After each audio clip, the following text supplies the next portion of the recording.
Beralih ke informasi lainnya, sejumlah pengembang mulai mengeluhkan terbatasnya kuota penjualan rumah subsidi dari pemerintah di Sulawesi Selatan. Hal ini pun berdampak pada masyarakat berpenghasilan rendah yang ingin memiliki rumah bersubsidi.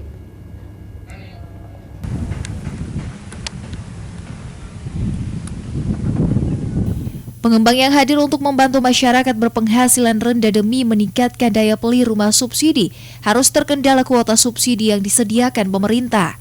Sebelumnya, pemerintah beralasan anggaran kuota rumah subsidi sudah habis, di mana kondisi tersebut sudah berlangsung dalam 3 bulan terakhir.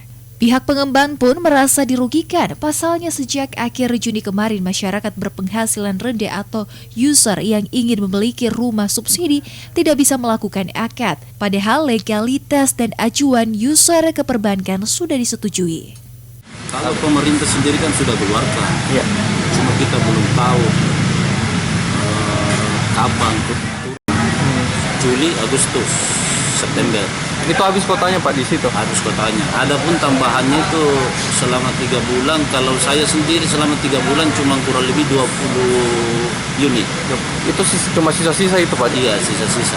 Sebelumnya itu saya biasa akad 50, 60 sampai 70 sebulan. Darwis menambahkan, sebelumnya Presiden sudah bertemu dengan sejumlah pihak pengembang yang ada di Indonesia untuk membahas kuota rumah subsidi. Sigit Ihwantoro, Slebes TV.